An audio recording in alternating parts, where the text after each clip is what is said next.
우리 오늘 함께 읽고 은혜 나눌 말씀은 이사야서 42장 1절로 4절입니다. 구약성경 1018면에 있는 이사야서 42장 1절에서 4절까지 말씀입니다.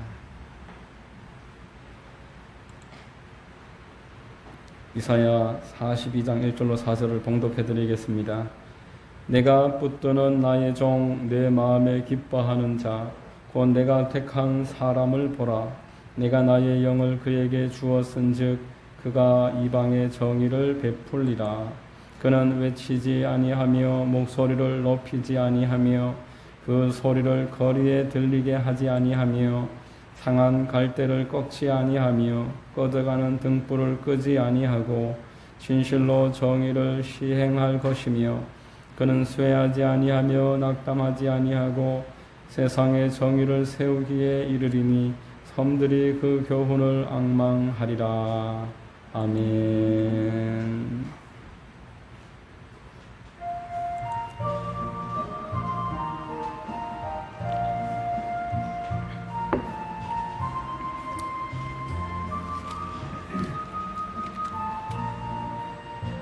주 하나님 지으신 모든 세계 내 마음속에 길이어 볼 때 하늘의 별 울려 퍼지는 외성 주님의 권능 우주에 찾네.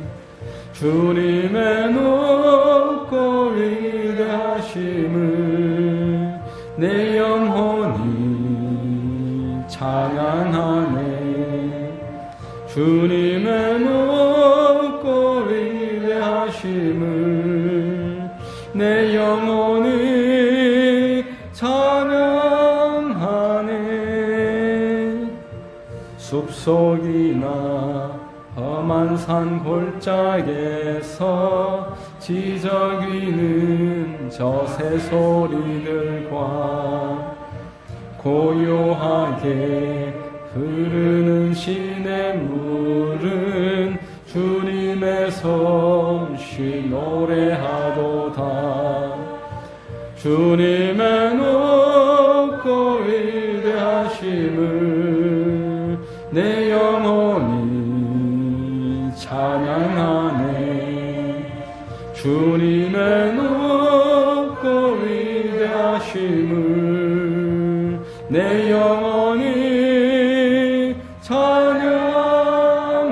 찬양하네.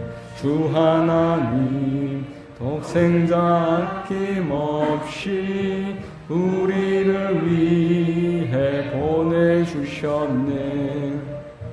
십자가에 피 흘려 죽으신 주 내 모든 죄를 대속하셨네. 주님의 높고 위대하심을 내 영혼이 찬양하네. 주님의 높고 위대하심을 내 영혼이 찬양하네. 내 주 예수 세상에 다시 올 때 저 천국으로 날 인도하리. 나 겸손히 엎드려 경배하며 영원히 주를 찬양하리라. 주님의 높고 위대하심을 내 영혼이 찬양하네. 주님의 높고 위대하심을 내 영혼이 찬양하네. 아멘. 기도하겠습니다. 사랑과 은혜가 풍성하신 좋으신 우리의 아버지 하나님, 우리를 택하시고 오늘도 불러주시고 하나님 앞에 예배하게 하심을 감사합니다. 모든 허물을 십자가의 보혈로 씻으시고 다시 한번 성령의 은혜를 넘치게 부어주셔서 하나님 앞에 온전히 예배하는 시간이요 하나님 만나고 돌아가는 시간 되도록 인도해 주시옵소서. 우리 성도님들 모두에게 시간 마음의 문을 활짝 열어주시고 기름 부으심을 넘치게 하셔서 하나님을 더 뜨겁게 알고 믿고 사랑하고 하나님의 큰 은혜가 범사에 풍성하도록 인도해 주시옵소서. 좋으신 하나님 나라를 위하여 기도합니다. 이 땅에 코로나가 이제 잠잠해지게 하시고 또 동성애와 온갖 더러운 문화들이 떠나가게 하시고 하나님을 대적하는 우상들 다 회개하고 자복하게 하소서. 정치, 경제, 사회, 문화 모든 지도자들에게 하나님이 은혜 주시고 하나님을 경외하게 하셔서 바른 길로 나라를 인도하기에 부족하지 않도록 역사하여 주시옵소서. 북녘 땅의 동포들을 불쌍히 여기시고 공산당들이 모든 것 내려놓고 복음 안에서 화합하고 하나 될 수 있도록 주님 축복해 주시옵소서. 아프가니스탄에 지금 고통당하고 있는 난민들을 불쌍히 여기시고 이슬람 정권이 그 인권을 탄압하고 참으로 흉악한 행동을 할 때에 하나님이 역사하셔서 회복시켜 주시고 하나님의 공의가 강물처럼 흐르는 그 땅이 되도록 인도하여 주시옵소서. 좋으신 하나님 참으로 이 땅에 교회들 많이 세우셨는데 하나님 제 기능을 회복하고 제 역할을 감당할 수 있도록 도와주시고 빛과 소금의 역할을 잘하여서 하나님께 칭찬받도록 이끌어 주시옵소서. 좋으신 하나님 참으로 감사합니다. 하만 땅에 우리 교회를 세우시고 우리 성도님들 모두 함께 기도하여 하나님 나라와 그의 일을 위하여 수고하고 헌신하게 하심을 감사합니다. 하나님 영혼이 잘됨과 같이 범사가 잘되고 강건하고 생명을 얻되 넘치게 얻게 하시고 참으로 하나님이 함께 하심을 날마다 경험하는 우리가 되도록 인도하여 주시옵소서. 육신의 질병이 있는 성도님들 고쳐주시고 생활의 어려움을 당하고 있을 때에 주님께서 함께 하시고 공급하시고 회복시켜 주옵소서. 여러 기도 제목들마다 주님 오늘 응답하시고 하나님의 큰 은혜가 있게 하여 주옵소서. 좋으신 하나님 말씀이 증거될 때 영광 받으시고 하나님이 기름 부으셔서 좌우의 날선 금과 같은 하나님 보시기에 부족하지 않는 주의 음성이 되게 하소서. 영과 혼과 관절과 모든 생각을 찔러 쪼개고 생각이 밝히 드러나고 하나님 앞에 나아가는 시간 되도록 역사하여 주시옵소서. 시정을 의뢰합니다. 주님만 높임받아 주시옵소서. 거룩하신 우리 구주 예수님의 이름으로 감사하며 기도드리옵나이다. 아멘.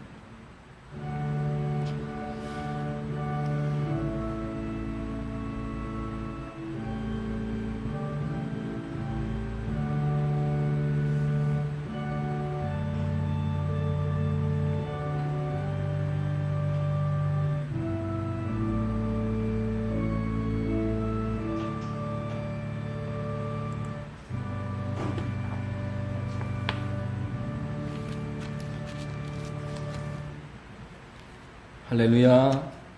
주일 오전 예배에 함께 드리는 여러분들 환영하고 축복합니다.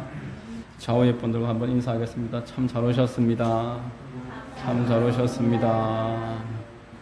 저는 봉독해드린 이사야 42장 말씀을 통해서 하나님의 기쁨 이와 같은 제목으로 말씀을 전하겠습니다. 성령님께서 함께 하셔서 우리 모두에게 큰 은혜가 있기를 바랍니다. 여러분, 이미 타락해버린 이 세상에서는 하나님의 기쁨을 찾을 수가 없습니다. 하나님은 로마서 3장 10절로 12절까지 말씀에서 기록된 바 의인은 없나니 하나도 없으며 깨닫는 자도 없고 하나님을 찾는 자도 없고 다 치우쳐 함께 무익하게 되고 선을 행하는 자는 없나니 하나도 없도다 이렇게 말씀을 하심으로써 이 세상에는 나름 의인들이 있고 선인이 있을지라도 하나님 보시기에 의롭지도 선하지 못하다. 그리고 하나님을 찾는 자가 없되 한 사람도 없다. 이렇게 분명히 오늘 말씀을 하고 있습니다. 그런데 예수님이 이 땅에 오셨을 때 우리 하나님은 예수님을 보시면서 기뻐하셨습니다. 마태복음 3장 17절에 하늘로부터 소리가 있어 말씀하시되 이는 내 사랑하는 아들이요 내 기뻐하는 자라 하시니라. 침례 요한에게 와서 겸손히 엎드려 침례 받으시는 예수님을 우리 하나님이 기뻐하셨습니다. 그리고 사역의 거의 말엽에 마태복음 17장 5절에 보면은 제자들을 이끌고 그 변화산에 올라가셔서 기도하시고 주의 뜻을 구하는 그 모습을 기뻐하셨습니다. 말할 때에 호련히 빛난 구름이 그들을 덮으며 구름 속에서 소리가 나서 이르시되 이는 내 사랑하는 아들이요 내 기뻐하는 자니 너희는 그의 말을 들으라 이렇게 이야기했던 것입니다.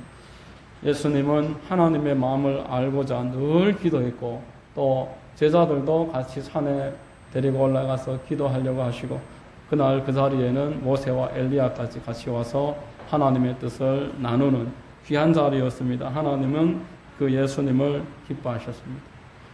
이사야서는 예수님 오시기 600년 전에 기록된 예언의 말씀인데 오늘 42장은 예수 그리스도에 관해서 예언을 하면서 예수님을 기뻐하시는 하나님을 또다시 말씀하고 있습니다. 42장 1절에 내가 붙드는 나의 종 내 마음에 기뻐하는 자 곧 내가 택한 사람을 보라 내가 나의 영을 그에게 주었은즉 그가 이방의 정의를 베풀리라 이렇게 말씀을 하고 있습니다. 그러므로 그리스도인들은 그리스도 안에서만 하나님의 기쁨을 우리가 경험할 수 있고 하나님이 기뻐하시는 자가 될 수 있다라는 것을 꼭 기억을 해야 될 것입니다. 여러분 성도들은 이 세상에서 하나님의 기쁨이 될 수 있는 자격을 얻은 자들입니다. 똑같은 말을 하고 행동을 해도 내 아이가 하는 것하고 남의 아이가 하는 게 같습니까? 똑같이 재롱을 부려도 내 손자 손녀가 하는 행동하고 지나가는 아이들이 하는 행동이 같은 행동일 수가 없습니다. 이제 우리는 하나님의 자녀가 되었기 때문에 우리의 일거수일투족은 하나님의 기쁨의 그 가능성을 가지고 있다라는 것입니다.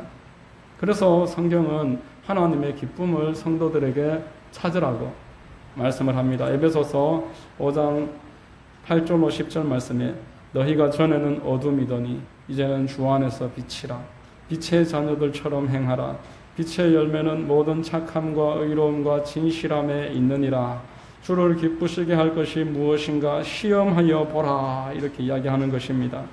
여러분 오늘 이사야서 42장 말씀을 통해서 하나님이 예수님을 기뻐하시는 것이 무엇인지 몇 가지를 찾아보겠습니다.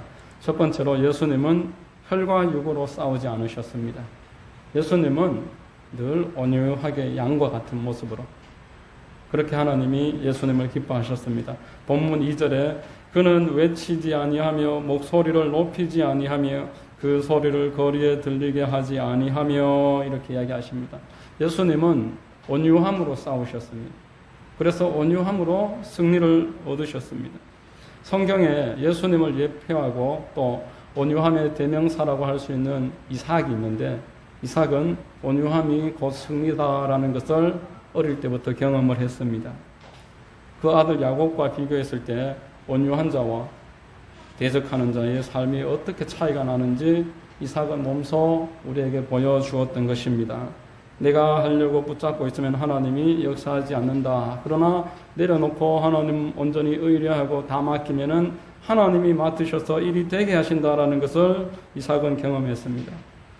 여러분 온유라고 번역된 헬라어 프라우스라는 단어는 우리가 흔히 생각하듯이 나긋나긋한 사람을 말하는 것이 아닙니다. 하나님께 다스려진 사람, 하나님이 통제 가능한 사람, 그 사람이 온유한 사람입니다. 온유한 사람은 하나님의 말씀이라면은 다른 사람들의 말, 세상의 말, 내 생각 내려놓을 줄 아는 그런 사람이 온유한 사람입니다. 여러분 야생마가 한 마리 있습니다. 대단히 힘이 셉니다. 그리고 가능성이 대단히 많습니다. 야생마가 경기에 나갈 수 있습니까? 야생마는 조련사에 의해서 충분히 훈련을 받아서 뛰라면 뛰고 멈추라면 멈추고 먹으라면 먹고 이렇게 통제가 가능할 때에 그때부터 경기에도 나갈 수 있고 공연도 할 수가 있는 것입니다. 자기 가능성을 그때부터 불완전하지 않게 마음껏 뽐낼 수가 있습니다. 이삭이 온유한 사람이었기 때문에 하나님이 그를 가는 곳마다 축복하셨습니다. 창세기 26장 12절로 13절에 이삭이 그 땅에서 농사하여 그 해에 100배나 얻었고 야훼께서 복을 주심으로 그 사람이 창대하고 왕성하여 마침내 거부가 되어 이렇게 말씀을 하고 있습니다. 여러분, 성경에 거부가 딱 두 사람 나옵니다. 이삭하고 욥 두 사람만 거부이고 나머지는 거부라고 하는 일이 없었습니다. 이삭은 이 26장을 쭉 읽어보시면은 누가 와서 빼앗으면 그냥 그거 내려놓고 다른 데로 옮깁니다. 옮기는 곳에서 우물을 파야 살 수 있는데 중동 땅에서 또 블레셋 사람들이 와서 이 우물을 뺏어가면 또 다른 데로 옮깁니다. 2번 옮기고 3번 옮기고 계속 옮깁니다. 그러니까 하나님이 그 온유함을 축복하셨습니다. 창세기 26장 22절에 이삭이 거기서 옮겨 다른 우물을 팠더니 그들이 다투지 아니하였으므로 그 이름을 르호봇이라 하여 이르되 이제는 야훼께서 우리를 위하여 넓게 하셨으니 이 땅에서 우리가 번성하리로다 이렇게 이야기했습니다. 이때로부터 아비멜렉이라는 그 땅의 왕이 찾아와서 화평을 맺자. 너와 함께 계시는 하나님을 내가 경험했다. 다 보고 있는 것입니다. 주변에서 얼마나 온유한지, 얼마나 하나님께 다스림을 받는지 사람들이 보고 있다가 저 배후에 하나님이 계시구나 확인이 되니까 그때부터는 사람들이 찾아와서 먼저 양보하고 도와주고 그렇게 해서 일이 되어졌다라는 것입니다. 이삭은 예수님의 성품을 잘 보여주는 것으로 예수님이 이렇게 말씀하십니다. 우리 한번 같이 읽겠습니다. 마태복음 11장 29절로 30절입니다. 시작. 나는 마음이 온유하고 겸손하니 나의 멍에를 메고 내게 배우라. 그리하면 너희 마음이 쉼을 얻으리니 이는 내 멍에는 쉽고 내 짐은 가벼움이라 하시니라. 이 온유함을 배워라 하시는 겁니다. 온유함을 배우게 되면은 일이 쉬워진다는 것입니다. 마음에 쉼이 있고 또 짊어지고 있는 것들이 가벼워진다는 것입니다. 여러분, 심플해지는 삶을 살게 됩니다. 하나님의 말씀이 이미 정해져 있고 기준이기 때문에 이것저것 갈등할 일이 없습니다. 온유한 사람은 사람들과 부딪히지도 않고 내면이 정리가 되어 있습니다. 그러므로 하나님이 그와 함께 하시고 도와주시는 것입니다. 여러분, 옛날에 양반집에 머슴들이 일을 합니다. 머슴들이 어제처럼 비가 많이 오면 방에 앉아서 새끼나 보면서 주는 밥 먹고 속 편하게 쉬는 것입니다. 주인이 알아서 일을 많이 시키기 때문에 찾아서 일을 하려고 하지 않습니다.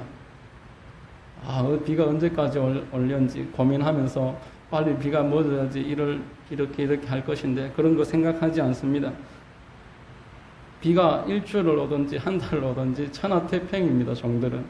여러분, 우리 성도들은 하나님 앞에 이렇게 다 맡기고 하나님이 생각하시고 하나님이 계획 세우시고 나를 인도하시기를 바라는 것입니다.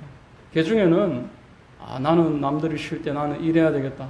주인이 분명히 쉬어라고 했는데도 계속 일하는 종들이 있습니다. 그러면 주인이 너희는 며칠 굶어야 되겠구나. 이렇게 하면서 오히려 꾸중하는 것입니다. 왜냐하면은 주인이 계획이 있어서 쉬어라고 하셨고 또 주인이 계획을 세우고 나중에 일할 때까지 힘을 비축해야 되는 것이 그 종의 역할이기 때문에 온유함은 믿음과 직결되는 단어인 것입니다. 하나님께 내 삶의 주인 자리를 맡겨드리고 그저 하나님이 인도하는 것을 믿음으로 받아들이면서 따라갈 때에 우리가 온유해질 수 있습니다.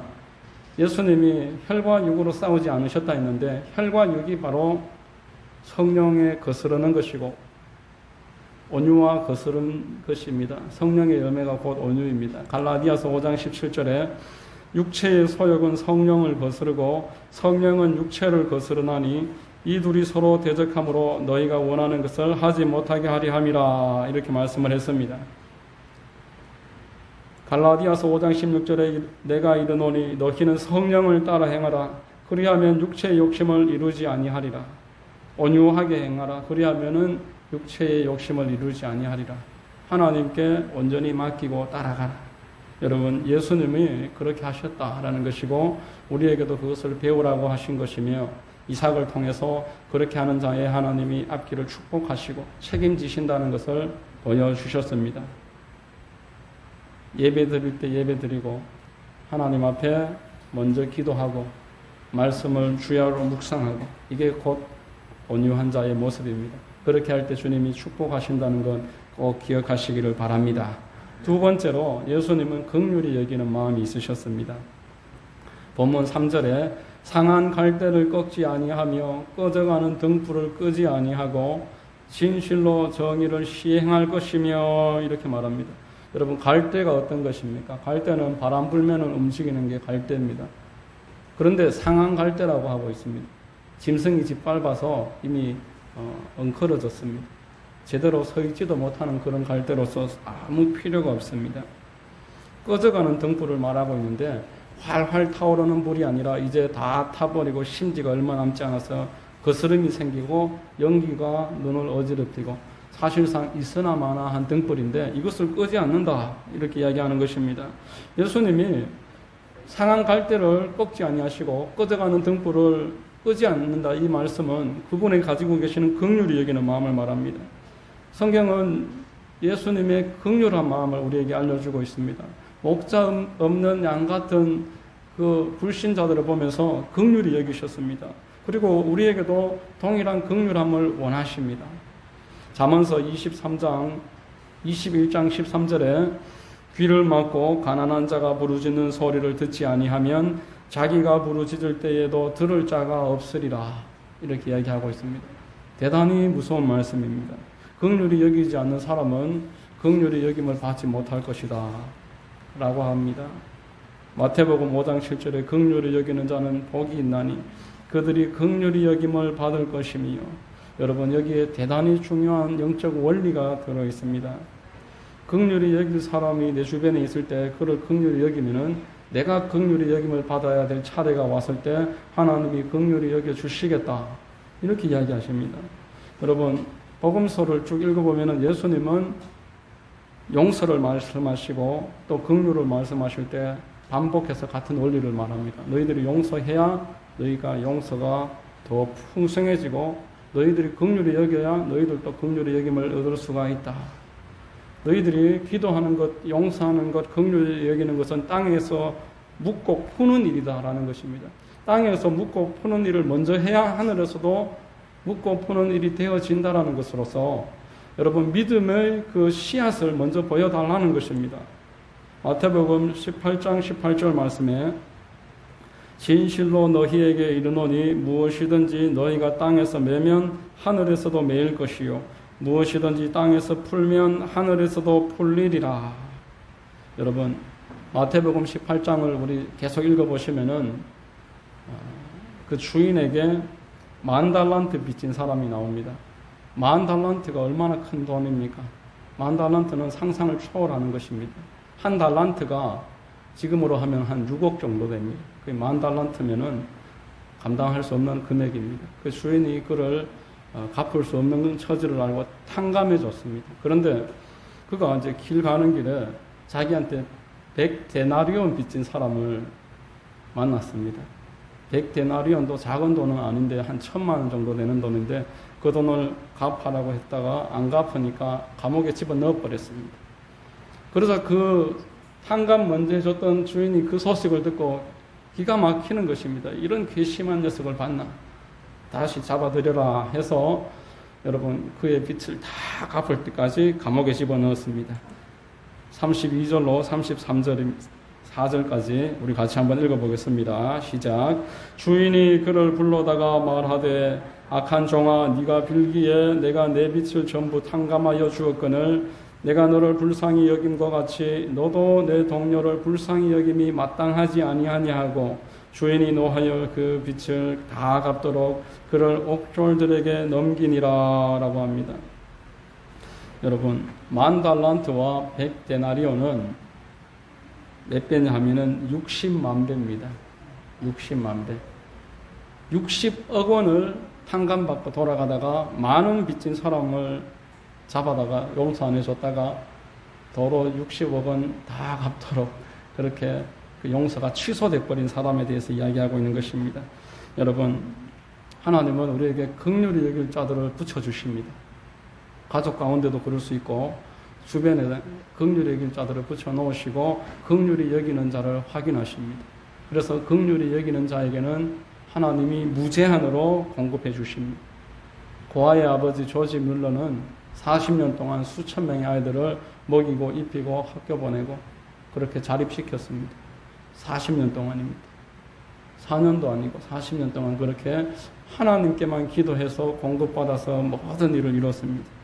하나님은 고아를 긍휼히 여기는 조지 뮬러를 불쌍히 보시고 그를 긍휼히 여기시고 그의 필요 또한 다 채워주셨습니다. 여러분, 우리 또한 이 예수님이 가지고 계시는 긍휼을 얻어야 될 줄로 믿습니다.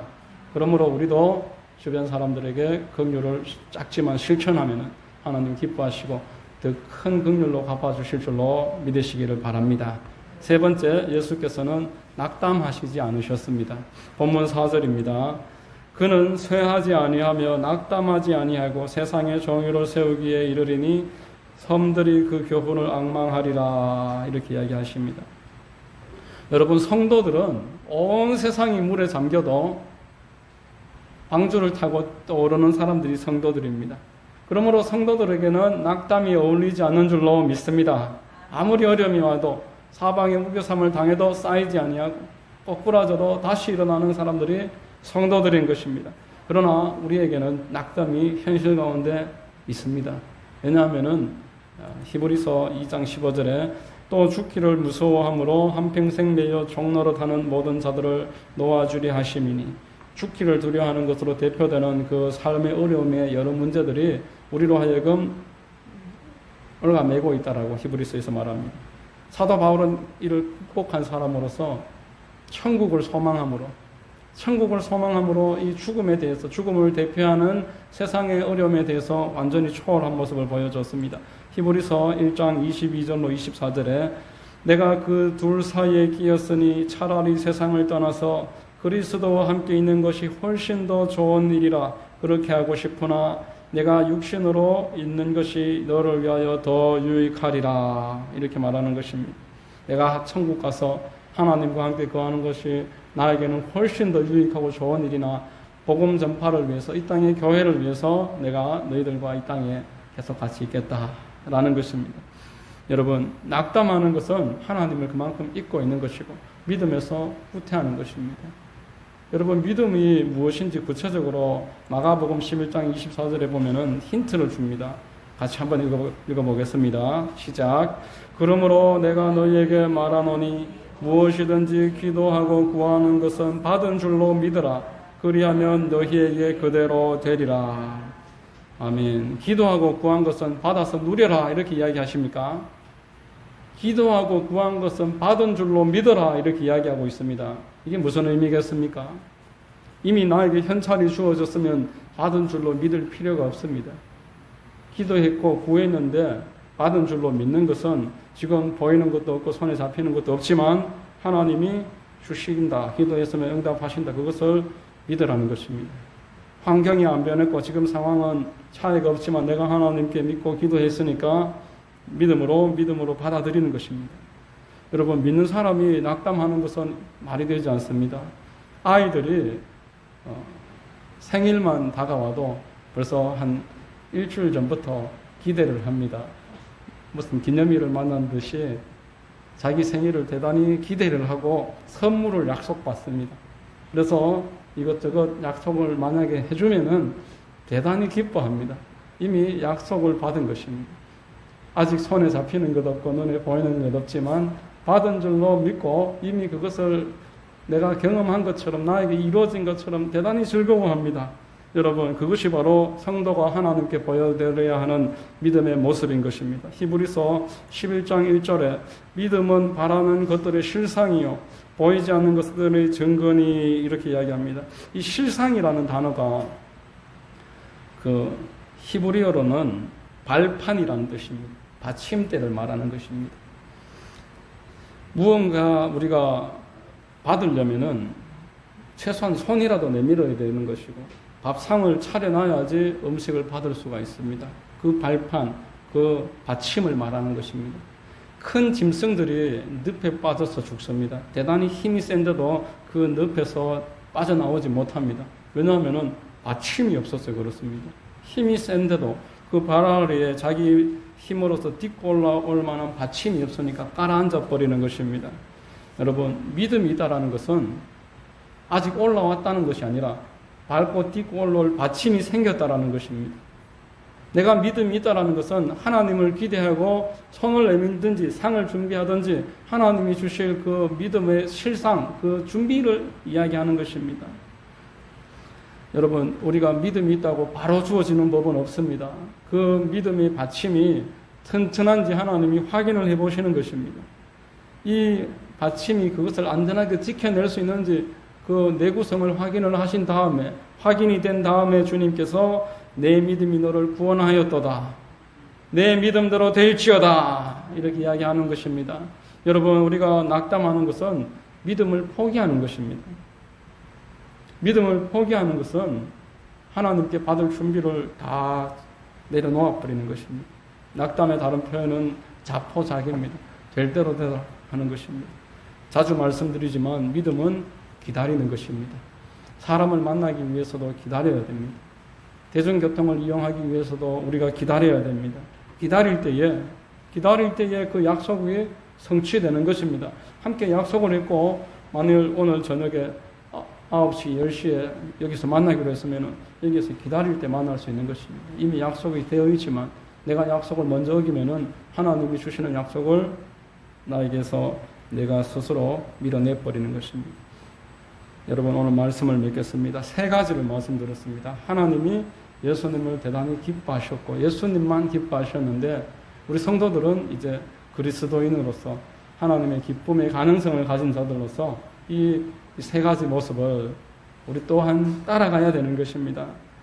예수님은 온유하게 그렇게 하나님의 다스림을 받았습니다. 하나님의 뜻이라면은 내 뜻을 내려놓고 하나님의 뜻에 모든 것을 맡기는 것이 예수님의 모습이었습니다. 그리고 예수님은 주변의 사람들을 긍휼히 여김으로써 하나님으로부터 넘치는 긍휼을 얻으셨습니다. 그리고 예수님은 낙담하지 않고 포기하지 않고 뒤로 물러서지 않고 하나님이 맡겨주신 일들에 대해서 믿음으로 전진하고 또 전진하고 결국 십자가를 통과한 다음에 하나님이 천하 만민 가운데 가장 높여주시고 모든 영광이 넘치게 하셨던 것입니다. 그러므로 이 믿음, 예수님이 가지고 계셨던 그 믿음이 우리에게도 동일하게 필요한 줄로 믿습니다. 여러분 모두에게 이러한 예수님이 가지셨던 믿음이 동일하게 역사하시기를 예수 그리스도 이름으로 축원드립니다. 기도하겠습니다. 할렐루야. 좋으신 하나님 감사합니다. 오늘 말씀을 통해서 참으로 하나님이 예수 그리스도를 기뻐하셨고 또한 우리에게도 동일한 기쁨을 허락하실 줄로 믿고 감사합니다. 늘 주님께 다스려지는 자가 되게 하시고 긍휼히 여기는 마음을 품고 주님의 넘치는 긍휼을 누리게 하옵소서. 낙담하지 말고 믿음으로 승리하는 우리 되도록 인도하여 주시옵소서. 감사드리오며 거룩하신 우리 구주 예수님의 이름으로 축복하고 기도하옵나이다. 아멘.